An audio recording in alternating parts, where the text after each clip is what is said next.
Hello to everyone. Now we will be started class 7। तो start करते हैं।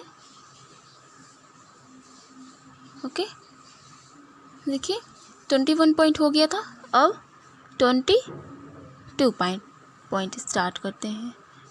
ठीक, a single verb should be made to serve two subject. A singular verb should be made to serve two subject. Okay, singular verb two subject use करता है। Only when the form of verb is same for the both the subjects. Now you consider on the example. I am 17 years old and my sister 14. तो यहाँ पर एक singular verb two subject के साथ सर्व करते हैं। तो यहाँ पे देखिए, तो ये सेंटेंस ऊपर वाला गलत हुआ। I am 16 years old and my sister is 14. 23.2 auxiliaries can be used with one principal verb only when the form of the principal verb is appropriate to both the auxiliaries. देख लीजिए फिर से, two auxiliaries can be used with one principal verb only when the form of principal verb is appropriate to both of the auxiliaries. ठीक, examples देखिए। He never has and never will take such strong measures.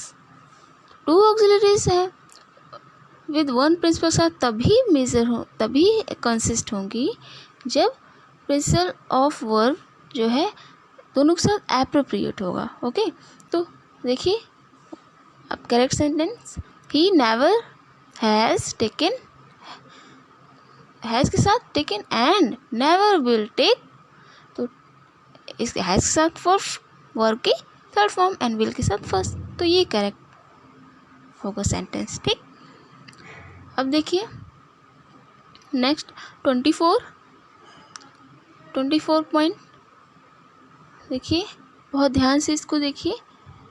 When there is only one auxiliary to two principal verbs, when there is only one auxiliaries to two principal verbs, it should be correctly associated with the both. तो यहाँ पर एक auxiliary verb है, ठीक, तो ये sentence हुआ गलत। तो वन ऑक्सिलरी वर्ब ना, टू प्रिंसिपल, तो यहाँ पर जो कि बोथ के साथ एप्रोप्रिएट हो जाएगा। 10, तो इसका देखिए correct sentence, 10 candidates have passed, 1 has failed, तो ये करेक्ट हुआ। ओके, हैव एंड हैज़ दोनों तरफ करेक्ट सेंटेंस बनाएगा। अब नेक्स्ट देखिए 25 जो कि इम्पॉर्टेंट है, ध्यानपूर्वक देखिए तो बहुत ही अच्छे तरीके से क्लियर कर जाएंगे। ओके, 25 देखिए, a past tense in the main clause should be followed by a past tense in the subordinate clause. तो past tense main clause should be followed by a past tense in subordinate clause. See, he succeeded because he worked hard. तो यहाँ पर past tense है, तो फिर past tense ही हम उस sentence में होगा ना, ठीक, और कोई टेंस तो हो नहीं जाएगा। तो फिर देखिए, एक तो succeed because he work hard, तो ये इनकरेक्ट है। अब करेक्ट सेंटेंस देखिए, he succeeded because he worked hard. Succeeded है, पास्ट टेंस में है, पास्ट इंडेफिनिट में, तो पास्ट इंडेफिनिट इधर भी यूज़ होगा जो कि सब ऑर्डिनेट। अब 26 देखिए, followed by a present tense in the subordinate clause when the subordinate clause expressed a universal truth.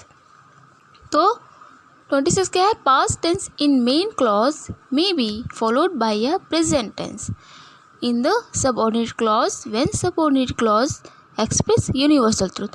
अगर universal truth रहेगा तो जो subordinate clause रहेगा वो हमेशा present tense में रहेगा। ओके, तो एग्जाम्पल देखिए, universal truth एग्जाम्पल देखिए, our teacher said that the earth round the sun.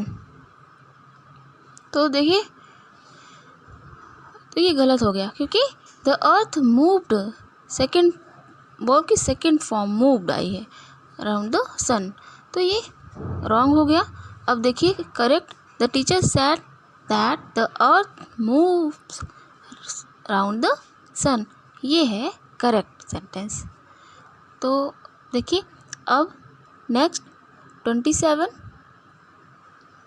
Universal truth हमेशा ध्यान रखिएगा, हमेशा प्रेजेंट में होता है। अब नेक्स्ट 27 देखिए,